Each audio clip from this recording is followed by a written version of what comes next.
Des dons de guérison et plus encore. Par F. Borsworth. Pendant plus de 30 ans, au cours de grandes campagnes d'évangélisation, je me suis dépensé à prier pour les malades et les affligés. Au cours de cette période, nous avons dirigé le National Radio Revival pendant 14 ans, où nous avons reçu quelques 250 000 lettres, pour la plupart des demandes de prière de gens malades et souffrants, qui n'auraient pu se rétablir sans l'action directe du Saint-Esprit réagissant à la prière de la foi. Nous avons reçu plusieurs milliers de témoignages spontanés de gens qui ont été guéris miraculeusement de tous les genres d'afflictions physiques qui existent à ma connaissance, y compris la lèpre. À Dieu soit toute la gloire, car de tels résultats ne peuvent être attribués à nul autre que lui. À la suite de ces miracles, plusieurs milliers de personnes se sont converties avec joie, des gens que nous n'aurions pu atteindre si nous n'avions prêché, une fois par semaine, dans toutes nos campagnes d'évangélisation, l'aspect guérison de l'Évangile. Comme ce ministère de guérison exigeait un travail bien au-dessus de nos forces humaines, ô combien instamment nous avons prié Dieu de susciter plus d'ouvriers pour aider dans cet aspect du ministère qui avait été fortement négligé. Aussi, au cours des dernières années, j'ai souvent pleuré de joie en pensant aux dons que Dieu a fait récemment à l'Église en la personne de notre bien-aimé frère William Branham avec son extraordinaire don de guérison. Voici un exemple d'une situation où Dieu a fait infiniment au-delà de tout ce que nous pouvions demander ou penser. Éphésiens 3:20. En effet, de tout ce que j'ai vu et lu, rien ne peut égaler le ministère de guérison de William Branham. Un ange apparaît. Le 7 mai 1946, un ange, qui a parlé à frère Branham d'une voix audible à plusieurs occasions, depuis son enfance jusqu'à ce jour, lui est finalement apparu et, entre autres choses, lui a annoncé que la venue de Christ était proche. Et le messager céleste a dit : « J'ai été envoyé de la présence du Dieu Tout-Puissant pour t'annoncer que Dieu t'a envoyé pour apporter un don de guérison au peuple de la terre. » À la page 1291 de la Bible Scofield en anglais, C. 1 Scofield, docteur en théologie, dans son annotation sur les anges, déclare : « Bien que les anges soient des esprits, Psaume 104:4, Hébreux 1:14, le pouvoir leur est donné de se manifester sous une apparence humaine, Genèse 19:1, et de nombreux autres passages, tant dans l'Ancien que dans le Nouveau Testament. Dans Exode 23:20, Dieu dit à Moïse : « Voici, j'envoie un ange devant toi pour te protéger en chemin et pour te faire arriver au lieu que j'ai préparé. » Et dans Genèse 24:40, voici ce que nous lisons : « L'Éternel enverra son ange avec toi et fera réussir ton voyage. » Voilà précisément ce que Dieu a fait pour frère Branham. Il ne commence pas à prier pour la guérison des gens souffrant d'afflictions physiques dans la ligne de prière chaque soir, tant que Dieu ne l'a pas oint pour que le don puisse se manifester, et tant qu'il n'a pas conscience de la présence de l'ange avec lui sur l'estrade. Sans cette conscience, il semble parfaitement impuissant.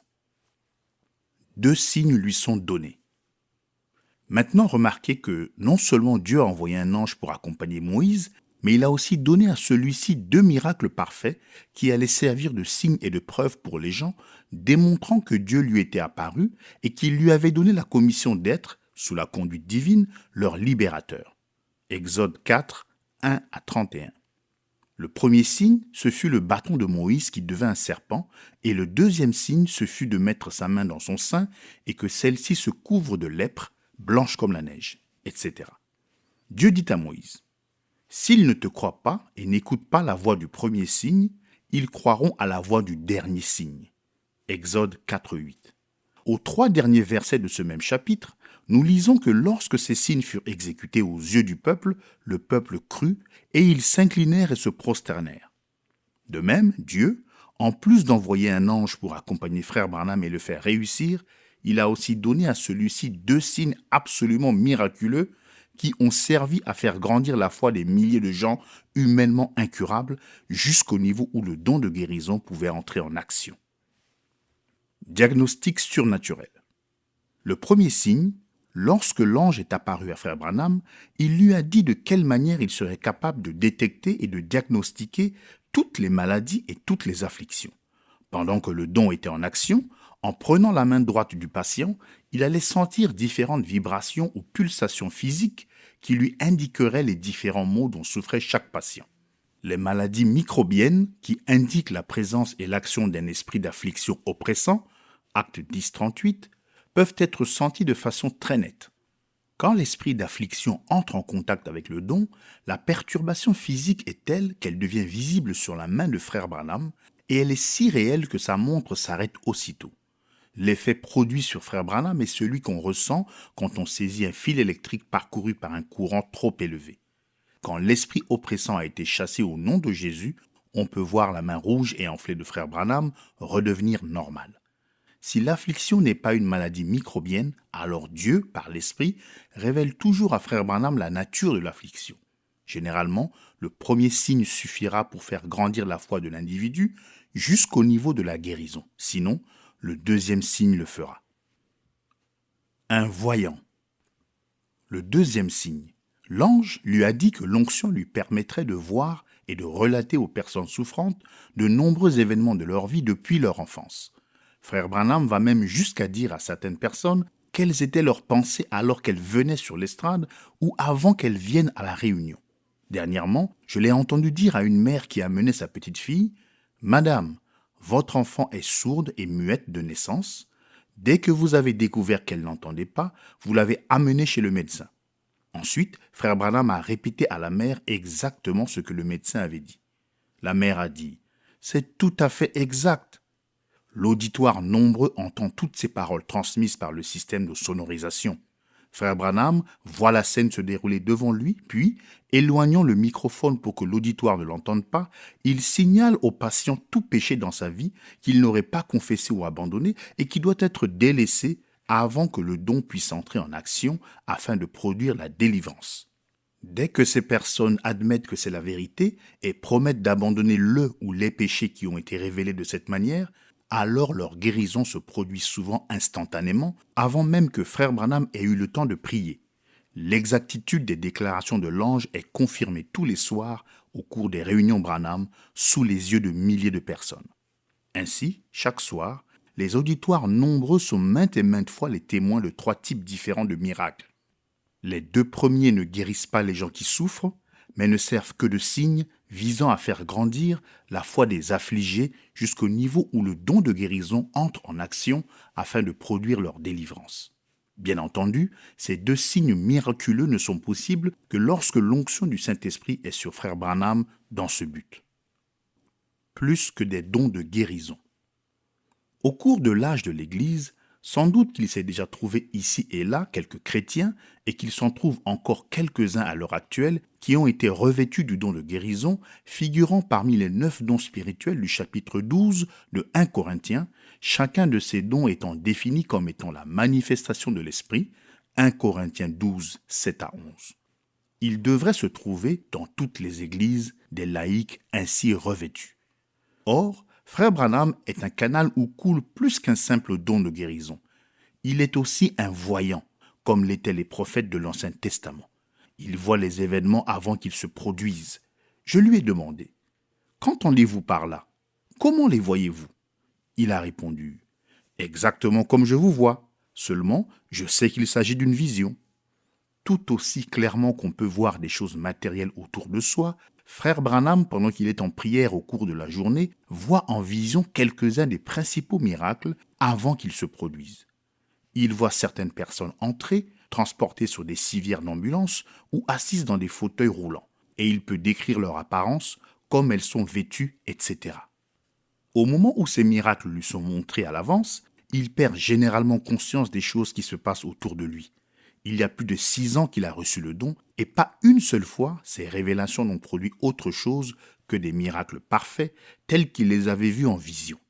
Dans ces circonstances, il peut dire avec une certitude absolue « Ainsi dit le Seigneur ». Et il ne se trompe jamais. Il m'a dit qu'il ne fait que refaire ce qu'il s'est vu faire auparavant dans la vision. Le taux de réussite de cet aspect de son ministère est de 100%, très précisément. Regardez à l'invisible. Pendant que le don est en action, frère Branham est de toutes les personnes que j'ai jamais connues, la personne la plus sensible à la présence et à l'action du Saint-Esprit, de même qu'aux réalités spirituelles. sous l'onction qui met en action ses dons spirituels, et lorsqu'il est conscient de la présence de l'ange, il semble franchir le voile de la chair pour pénétrer dans le monde des esprits et semble alors être complètement pénétré par la conscience de l'invisible. Paul a écrit 2 Corinthiens 4, 18.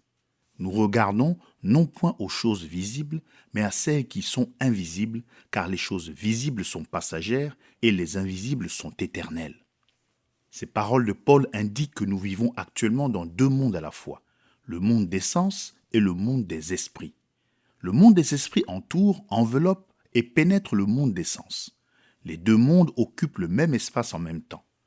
Les réalités matérielles que nous voyons avec nos yeux naturels existent au milieu de réalités bien meilleures qui, elles, ne peuvent être perçues par le nerf optique. Les Écritures nous enseignent que les réalités éternelles, qui sont supérieures, nous environnent actuellement. Quel spectacle s'offrirait aux yeux de chacun de nous, à chaque moment de notre existence, à chaque tournant de notre sentier, si nos yeux étaient ouïs pour les voir? Les choses visibles existent au milieu des choses invisibles, les choses passagères au milieu des choses éternelles. Paul dit « Celui qui est uni au Seigneur est un seul esprit avec lui. » Rempli du Saint-Esprit, notre esprit et l'Esprit de Dieu se fondent en un seul, de la même façon que l'océan et la baie sont un du fait que l'océan se déverse dans la baie. C'est alors que les glorieuses réalités spirituelles exercent leur ascendant et leur suprématie. Nous voyons la vérité et les réalités spirituelles par les yeux de Dieu. En de tels moments, des événements futurs semblent être dans le présent comme le serait l'avant-première d'un film à venir. Jésus a dit que l'Esprit vous annoncera les choses à venir. Des miracles vus à l'avance. Lors d'une réunion à Fort Wayne, une dame est venue dans la ligne de prière en portant une enfant née avec un pied beau et dont la jambe était plâtrée. Dès que frère Branham les a vus, sans s'arrêter pour prier pour la guérison de l'enfant, il a dit à la dame « Oh oui, êtes-vous prête à faire ce que je vous dirai ?» La dame a répondu « Oui ».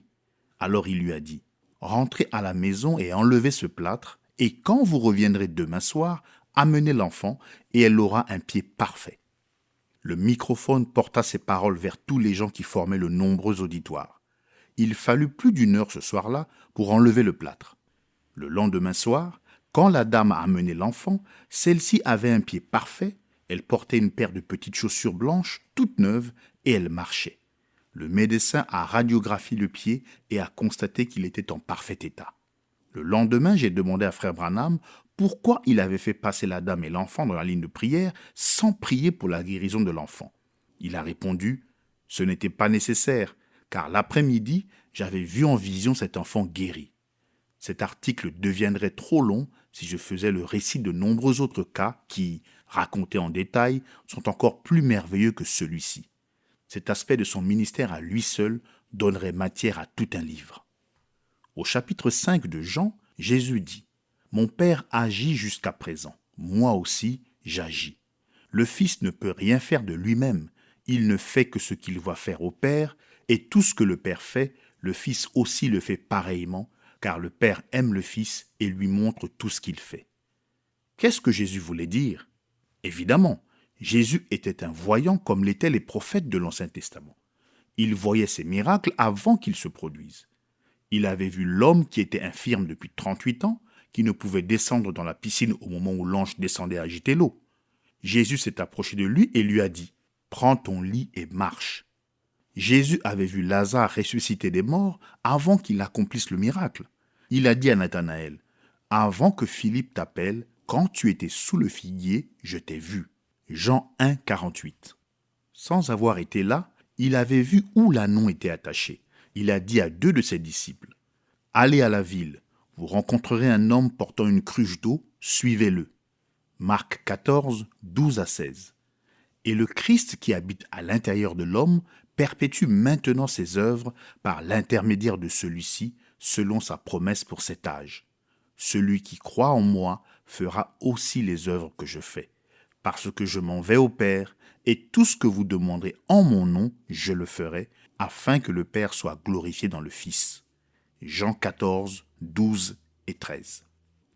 Perception de l'attraction exercée par la foi.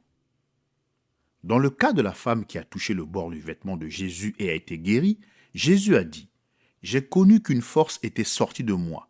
Luc 8, 46.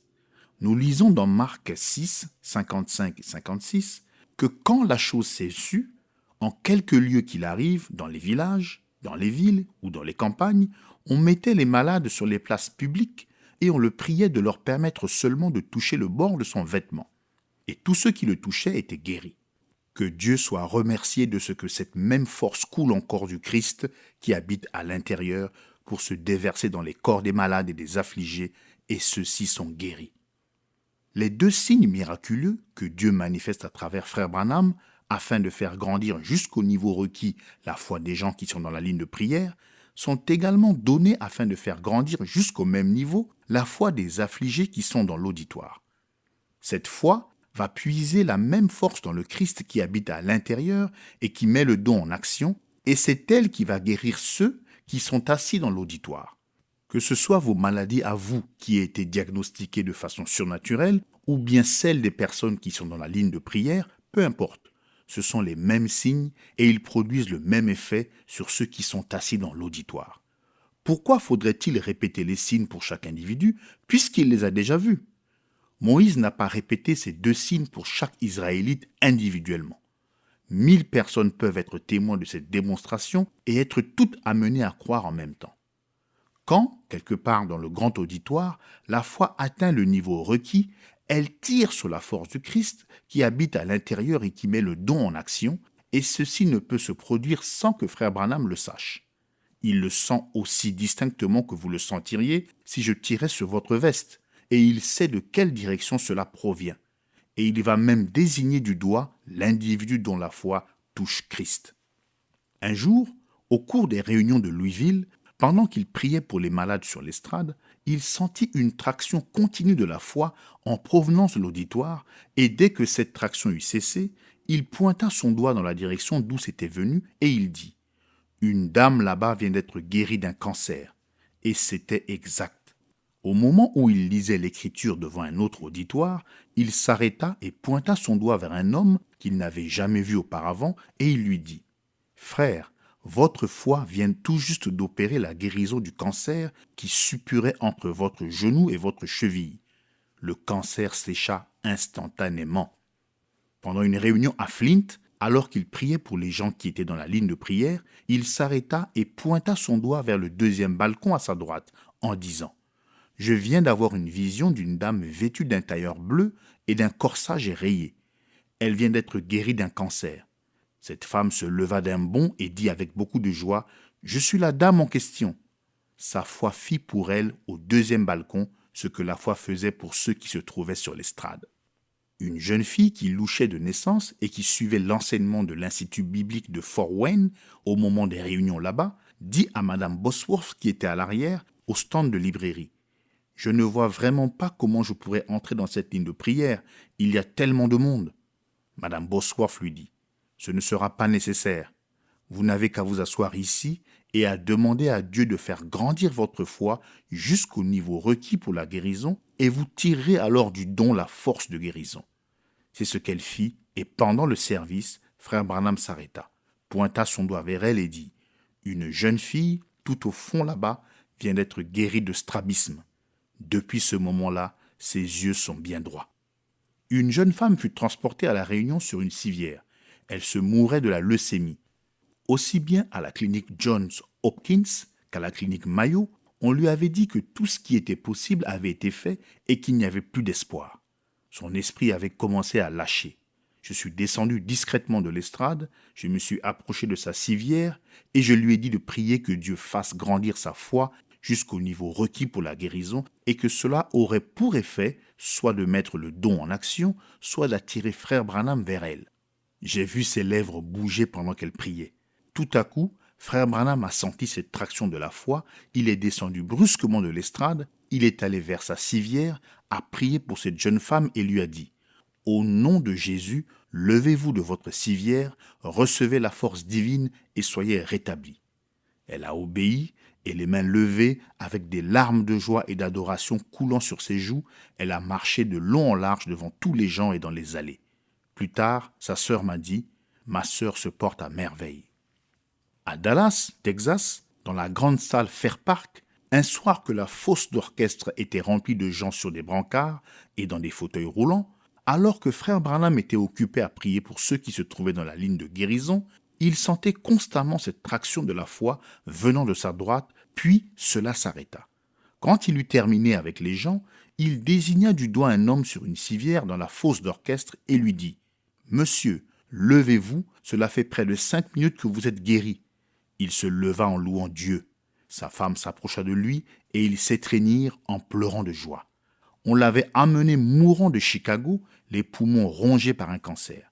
Il fut guéri et quelques jours plus tard, il vint à la réunion de Fort Wayne pour y donner son témoignage. Depuis lors, il a assisté à 2 autres réunions. Je pourrais encore vous citer des pages et des pages de telles guérisons se produisant alors que les gens étaient assis dans l'auditoire ou étendus sur des brancards sans même que frère Branham les touche. Aucun cas difficile. Avec Dieu, il n'y a pas de cas difficile. Une dame venant de la Grèce, qui n'avait pas d'ouverture dans la gorge, entra dans la ligne de prière. Elle ne pouvait pas avaler une seule goutte d'eau ni aucune nourriture. Dès que frère Branham eut prié pour elle, elle but un verre d'eau et mangea une barre de chocolat. Un soir ou 2 plus tard, au cours de la même série de réunions, 9 sourds-muets entrèrent dans la ligne de prière et tous les 9 furent guéris. Ceux qui étaient aveugles de naissance reçurent la vue. Après avoir prié pour un homme complètement aveugle, frère Branham lui dit « Marchez jusqu'à la chaire et mettez votre doigt sur le nez de ce prédicateur. » Il marcha droit vers le ministre et lui tira le nez, ce qui fit rire l'auditoire. Un missionnaire bien connu, qui travaillait en Palestine, était atteint d'une tuberculose en phase terminale. On le transporta en ambulance à la salle municipale de Seattle depuis Yakima dans le Washington. L'État avait payé son rapatriement par avion. Quand il lui fut ordonné, au nom de Jésus, de se lever et d'être rétabli, il le fit, et 2 jours plus tard, il faisait du travail manuel autour de sa maison. La guérison collective. Tout comme un appel à l'autel ou une invitation au pécheur suit un sermon d'évangélisation, de même après le diagnostic surnaturel et la guérison de ceux qui se trouvent dans la ligne de prière, l'invitation est alors faite à ceux qui se trouvent dans l'auditoire et qui se sont préparés à recevoir leur guérison. La guérison des personnes, une par une, sur l'estrade, n'est qu'un préliminaire au service de guérison principale. Ce n'est, pour ainsi dire, qu'un sermon sous forme de démonstration pour tous les gens de l'auditoire qui ont besoin de recevoir les bienfaits de l'aspect guérison de l'Évangile. De même qu'une centaine de pécheurs pourraient répondre à l'invitation de l'évangéliste et expérimenter collectivement ce miracle plus grand encore qu'est la nouvelle naissance, ainsi il a été étonnamment démontré que les malades peuvent être guéris collectivement par le don de guérison. Généralement, vers la fin du service, frère Branham désigne rapidement une personne après l'autre en disant « Christ vous a guéri ». Alors, certains lancent leur carte de prière en l'air, jettent leurs béquilles par terre, ceux qui ne pouvaient pas se tenir debout ni marcher se lèvent d'un coup, certains vont même bondir de joie en louant Dieu. Une telle démonstration est indescriptible. Dans une certaine réunion, un garçon en fauteuil qui ne pouvait ni se lever ni marcher se leva d'un bond en louant Dieu. Quelques minutes plus tard, je lui ai fait signe et j'ai demandé aux gens de s'écarter pour lui permettre de venir sur l'estrade. Il s'est avancé jusqu'au micro et il a pour ainsi dire prêché à l'auditoire qui pleurait. Le don était entré en action pour la guérison collective, tout comme il l'avait fait dans la ligne de prière où les personnes avaient été guéries une par une. Les pécheurs s'abandonnent massivement. Ce qui est plus glorieux encore, c'est que les pécheurs sont ainsi amenés à reconnaître leur culpabilité en ce qui concerne le péché et désirent alors recevoir le salut. Dans Romains 15, 18 et 19, Paul parle d'amener les païens à l'obéissance par la parole et par les actes, par la puissance des miracles et des prodiges, par la puissance de l'Esprit de Dieu, depuis Jérusalem et les pays voisins jusqu'en Illyrie. J'ai vu jusqu'à 30 000 pécheurs en larmes se lever pour donner leur cœur à Dieu en un seul jour. Ce n'est pas étonnant que Jésus ait dit « Dans quelque ville que vous entriez, guérissez les malades qui s'y trouveront ». Citant le psaume 68, 18, l'apôtre Paul dit dans Éphésiens 4, 8 « Étant monté dans les hauteurs, il a emmené des captifs et il a fait des dons aux hommes. » En 6 brèves années, La nouvelle de ce don divin fait à l'Église a parcouru la terre et les appels urgents affluent de toutes les parties du monde. Des malades venant de pays d'outre-mer ont été emmenés par avion aux États-Unis pour qu'on prie pour eux. Avant de terminer, je tiens à dire à ceux qui lisent ces lignes, mais qui n'ont pas la possibilité d'assister à une réunion de l'équipe Branham, que ceci ne doit pas vous empêcher d'être guéris aussi. Des milliers de gens ont été miraculeusement guéris grâce à leurs propres prières. Dieu désire votre guérison plus que vous ne pourriez jamais la désirer. Jésus est mort pour rendre cela possible. Le calvaire fait de tout ce que Dieu a promis votre propriété personnelle. Guéri tout entier. Voilà la volonté de Dieu qui a été prouvée et démontrée aux multitudes. Notre documentation sur la guérison, conjointement avec la prière de la foi, a mis la guérison à la portée de plusieurs milliers de personnes. Un flot ininterrompu de témoignages spontanés nous parviennent encore de nos amis de la radio et de leurs connaissances. Mon livre, Christ le guérisseur, qui en est à sa 7e édition, 250 pages, contient et explique clairement les vérités bibliques qui ont libéré des multitudes de gens de toute espèce d'affliction corporelle humainement incurable, alors qu'il n'y avait personne de présent avec le don de guérison, pas même un ancien pour prononcer la prière de la foi. Ils furent guéris en croyant simplement et en se conformant aux Écritures se rapportant à la guérison de leur corps, de la même manière que les pécheurs croient et se conforment aux Écritures se rapportant à la guérison de leur âme. Ma brochure intitulée « La confession chrétienne » qui montre quelles doivent être nos affirmations pour nous permettre d'obtenir toutes les bénédictions rattachées à la rédemption fait des prodiges. La mise en application des vérités qui y sont contenues produira l'accomplissement de la promesse de Dieu, qu'il s'agisse de guérison ou de toute autre promesse qu'il a faite dans la Bible. Révérend F. F. Bosworth.